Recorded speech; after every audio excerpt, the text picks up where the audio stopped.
Welcome back to If the Spaghetti Sticks podcast.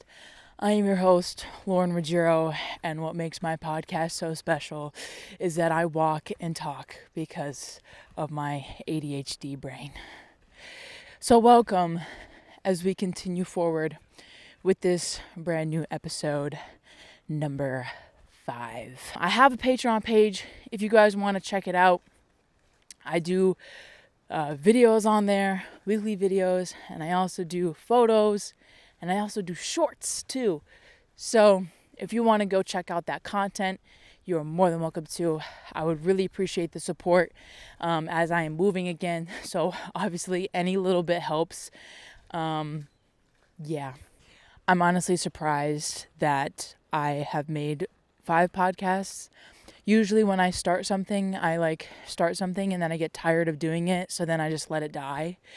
But for the sake of this podcast, it helps me in a way where I could just talk about whatever's on my mind when I walk.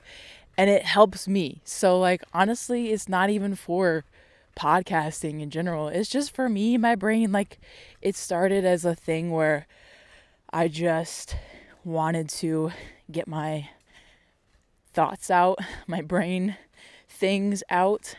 And I was like, you know what? Let me just film it. I feel like if I film it, it'll be cool to watch back. And also for the people who are my age and who are thinking the same things, hopefully I could be relatable to somebody, or they could think about some things that I'm thinking about, maybe to help change their perspective from my perspective. I don't know. And that's one of the things that I actually wanted to talk about is perspective today. But first off, I have to go over the weather because, as any older person does, talks about weather. I'm going to film this podcast quick because it's going to rain. So yeah, it's very cloudy, gloomy. It rained yesterday and I was working ropes, which sucked. But it's all good and fine because I got OT overtime. So that's good. We love the overtime. So anyways, yeah. Back to perspective.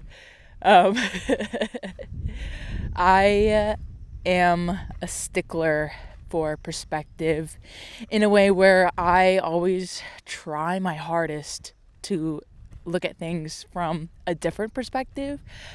Sometimes I just get caught up in my perspective and I don't really think about another way to look at something.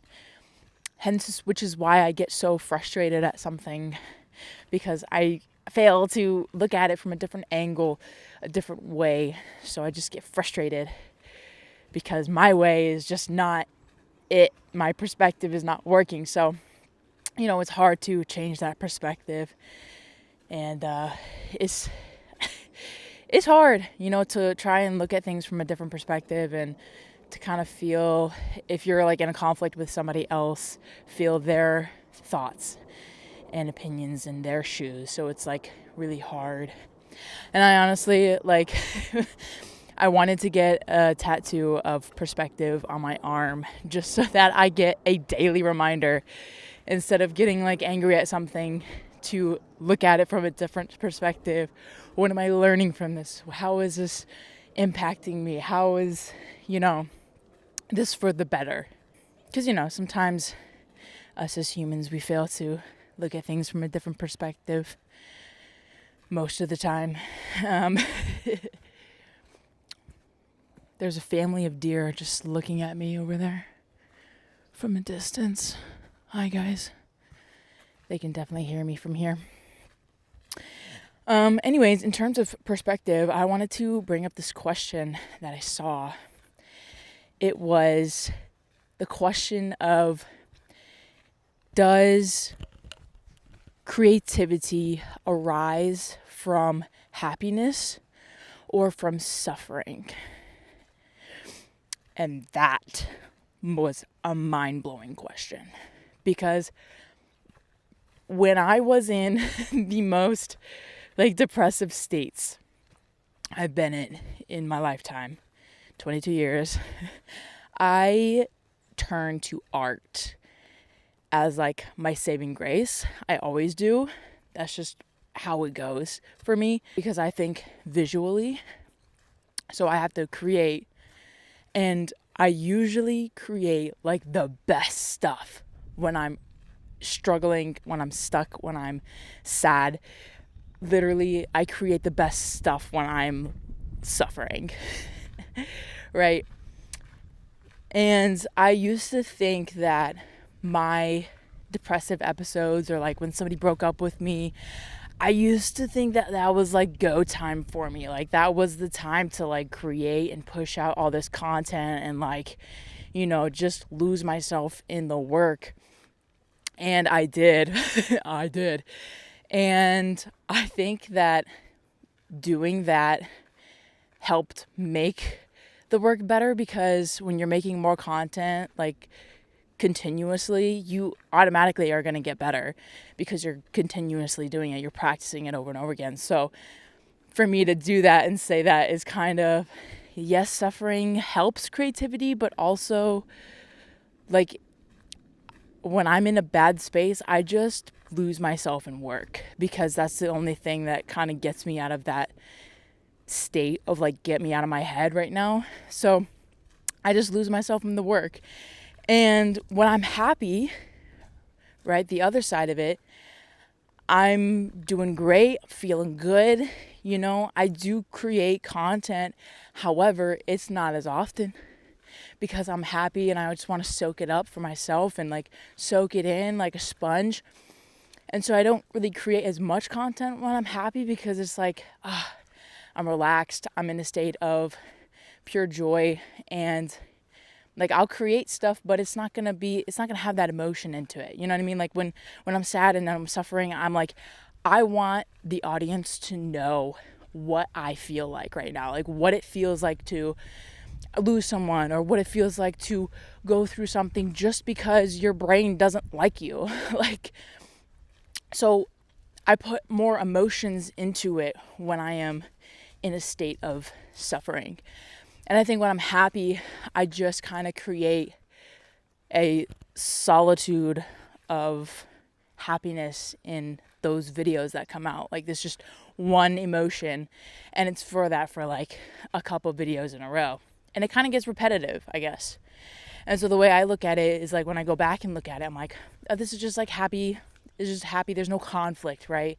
There's nothing that's pushing against the other, right? Which is what movies and storytelling is all about, the conflict, right?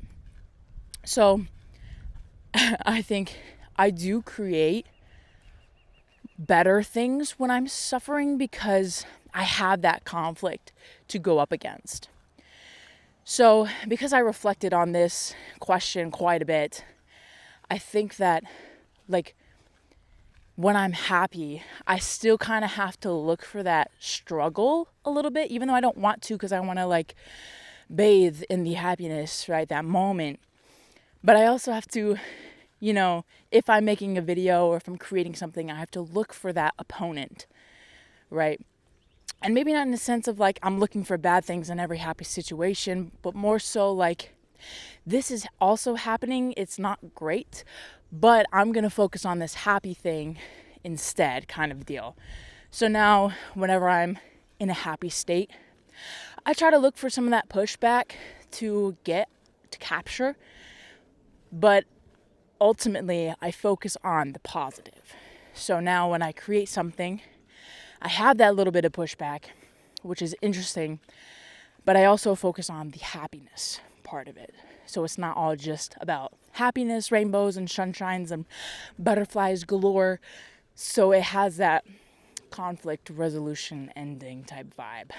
I also feel like a lot of artists deal with this question, even like way back when with the philosophers, right? They're like, what is happiness? And like, why they question the whole kind of suffering and the whole happiness.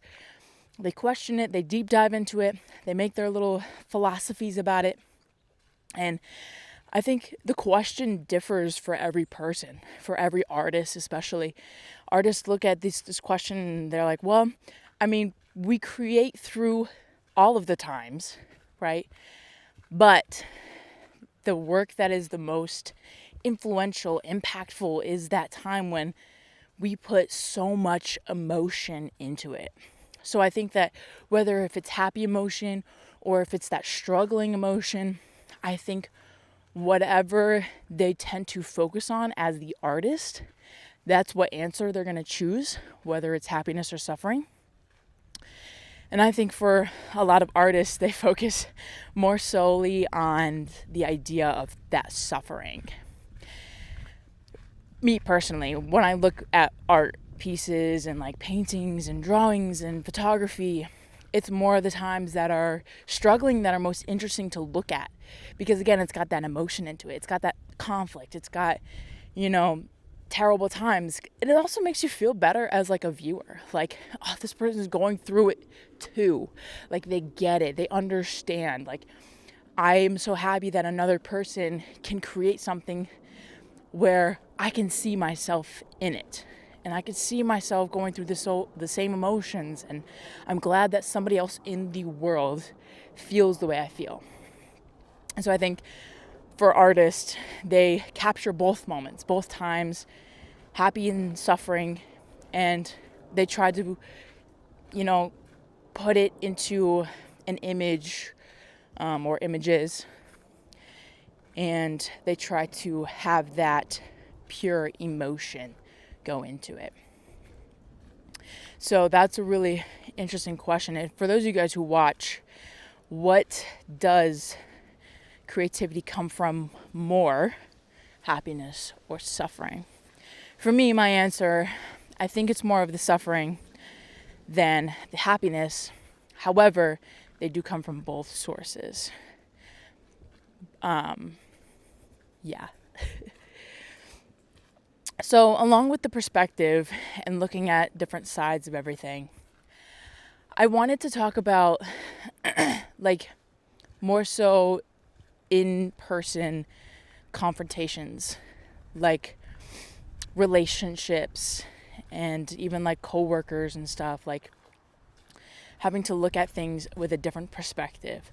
And I think one of the easiest ones to kind of comprehend that people will understand and relate to most is relationships, right? If you have like an ex-best friend or like an ex-partner, right? It's hard to look at it from both perspectives, especially if you know that one person really did it and the other person was just there and had the butt end of it. So it's hard to look at different perspectives when that is it happening. But I think that I've found that like the more that I reflect on my past relationships, friendships, even partners, I've always came out the other side, no matter whose fault it was. I always came out the other side learning from it. Learning something that has given me value to this day, and I take it with me everywhere I go, right?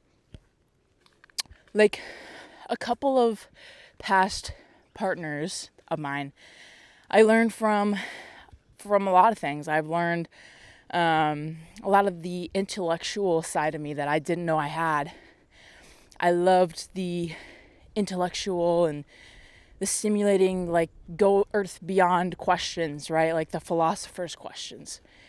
And learning about different philosophies and getting into all that intellectual, mind-boggling things. So I found that part of myself in a ceased relationship now, but I always took it with me because I always loved the intellectual stuff. And now, with my partner now, Haley, I have that intellectual part. Like, she's really, really smart, challenges me in every manner, every perspective manner. And she helps me, like, look at things. And we also, get into those earth-defying questions sometimes. And so that has helped me, in the present to also see that part of me, that side of me, and go into it, And I've learned from like ex-best friends that, friendships are to be taken seriously, but also to give a little grace, because as we are growing up, we have life get in the way of stuff, and it's harder and harder to hang out with those friends, right? Those people. And giving grace is really important, not only to your friends, but also to yourself. And you can even look at it in a partner way too, just giving grace, because life gets busy, life gets in the way, things happen, and it is what it is. I think another thing that I also learned too is when to let go of things. I've learned that when you're in a space and you feel that you have outgrown it, you need to just let go and let go of everyone in that space with that same mindset, because it is not healthy for you. And if you do that, really bad things will happen, because the universe is telling you you need to go.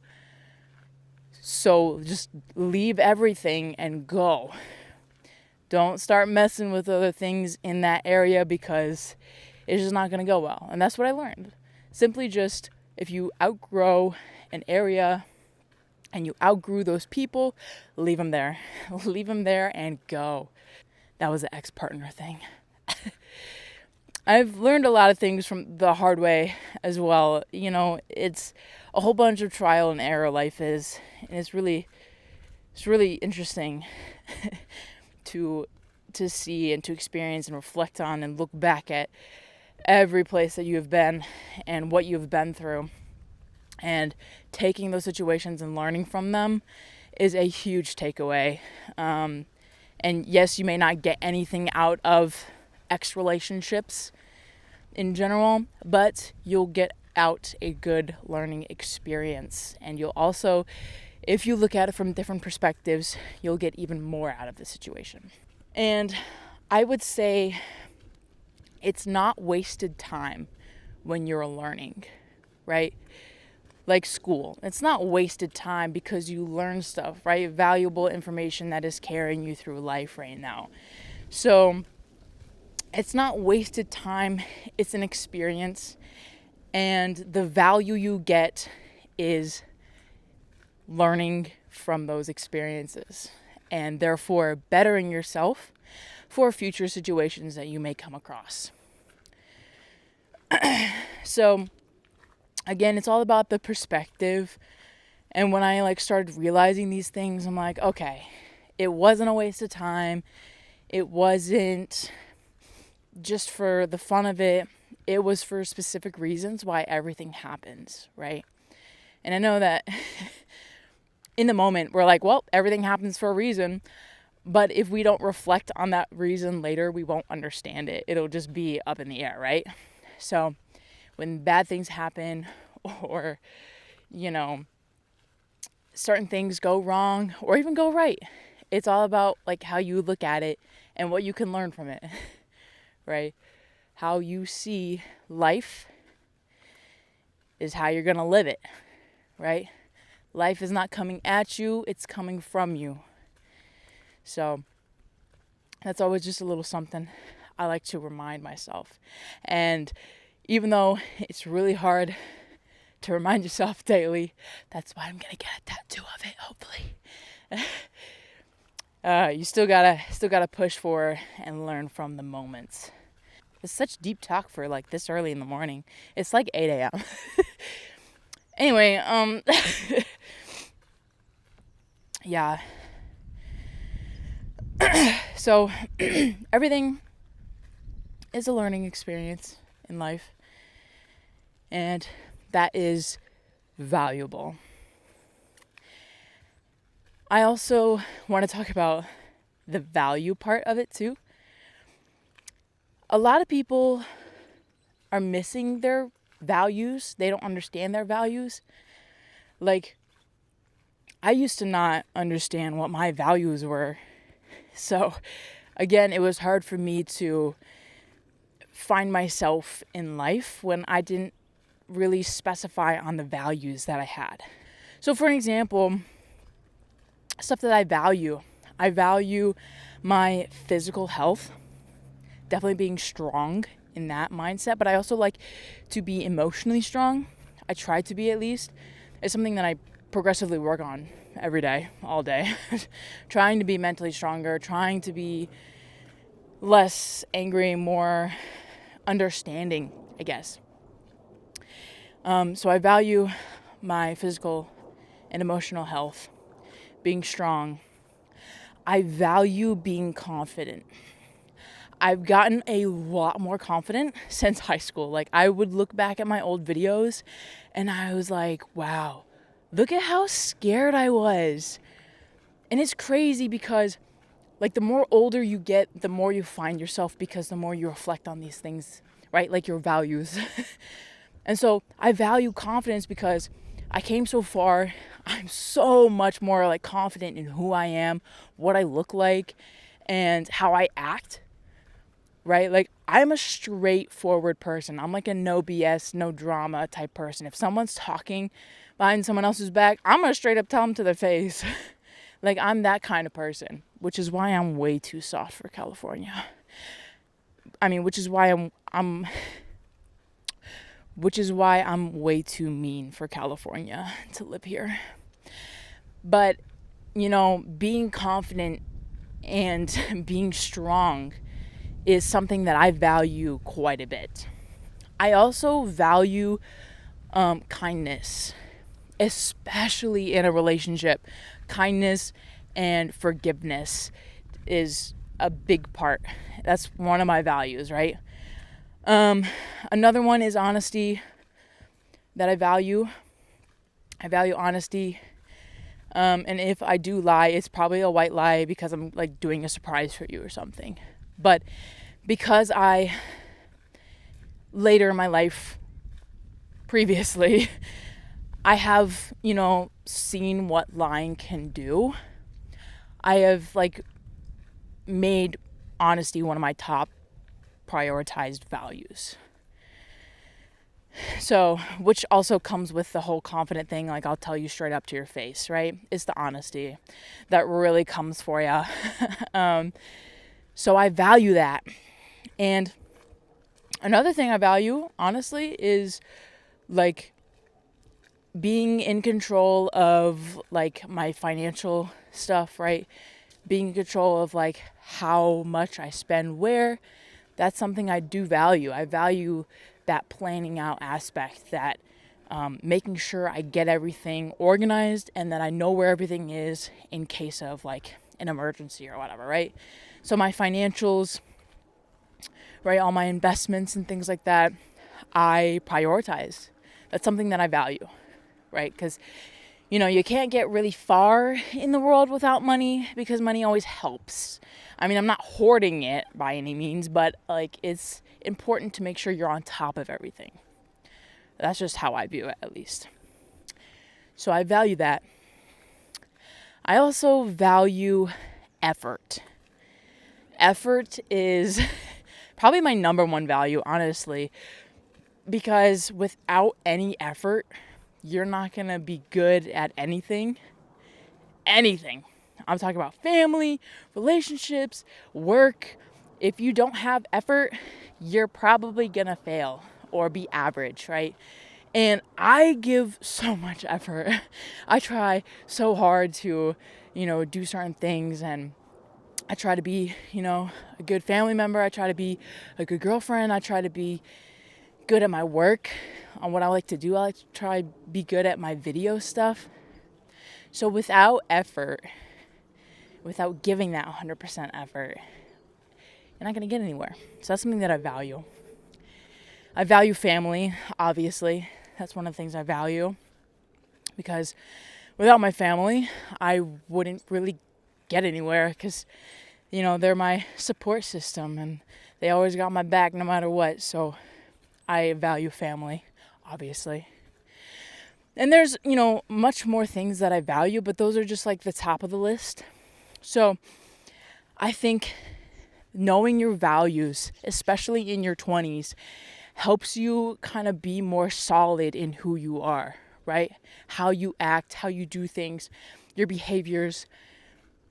Being aware of your values at all times is something that's really important, because not only will that make your relationships stronger, like relationships in general, stronger, it will also help you feel better and be in more control of yourself if you know your values, right?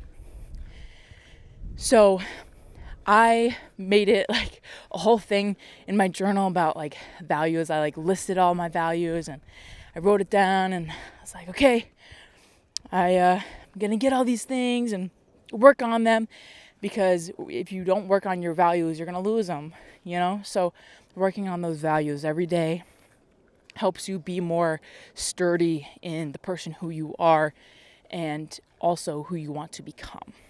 So values are super important, and it's something that made me more confident again, and it makes me more like stable in myself, right? Wow, this is a beautiful day. It's a beautiful day. It turned into blue skies and clouds, although there are some storm clouds that are coming from over there, but you know, other than that, it's turning out to be a good day. Another thing, it was funny, well, not really funny, but Haley this morning spilled a whole bunch of coffee on herself and the bed and all of the objects that were in the bed with her, like her book and like stuff like that.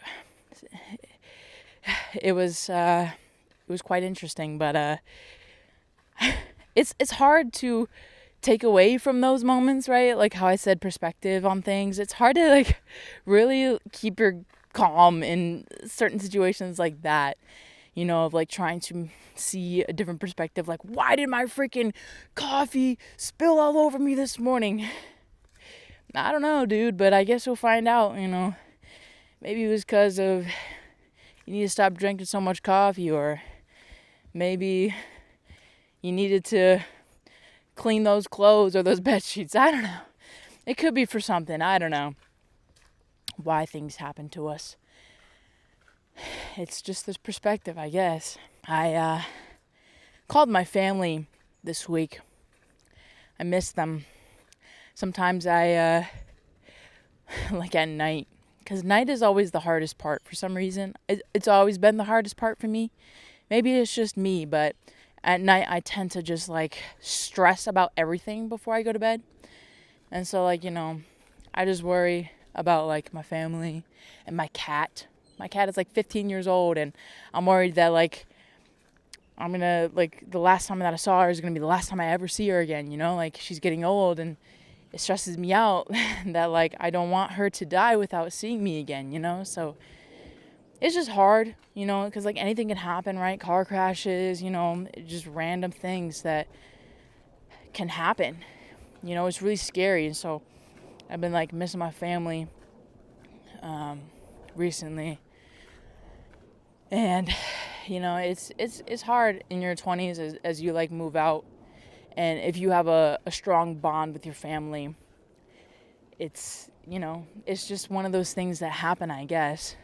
For me, I was always really close with my family, so like mostly because we were small, right? Like my family, we moved from Connecticut to North Carolina, and it was just us four. It was me, my brother, my mom, and my dad, and all of our grandparents and everything else was up in Connecticut at the time. So we kind of only had us growing up. So I don't know, we had that strong bond, I guess, with just us. So it's hard, you know, not to miss them, especially when things get like rough and hard. It's hard not to miss your family. And I don't know, I miss my brother, dude, because he's kind of like where I'm at right now, trying to, you know, get the job right and find a place to live that's not the parents' house. And he's got a girlfriend, and I think they're for everything, you know. So it's like, you know, we're kind of in the same boat. And for me to like, not see him in person and like give him a hug and like talk about these things. It's just, I don't know. It's hard. But I guess it's the perspective, right? What am I learning? Well, I'm learning that I don't want to be this far away from my family. And 3-hour difference is a lot. So I don't think I'll be living out in California anytime soon. That is one of the reasons, because of family. So, I don't know. It's just a weird time, I guess. Right now for me in my 20s is just a weird time. I don't know, I'm just accepting at this point. But, yeah, so I think also while you're experimenting with, like, where you want to live, what job you want to have, when you're in your 20s, like, and you're figuring everything out, and it's okay to miss certain things that used to be, It's okay to have that nostalgia. It's a love-hate relationship, promise. Nostalgia, oh boy, it blinds and blocks all the bad things, and you just want the good again. But I just, whenever those thoughts come, I'm like, I miss it. But nostalgia again also blocks out all the bad things. So it's just like, I'm just gonna reminisce in this moment and remember the memories that are running through my head right now. And I'm just gonna live in it for a second. And then I'm gonna get going, send a couple, hey, I miss you texts or whatever else that you need, and move on. Keep going, keep trucking forward.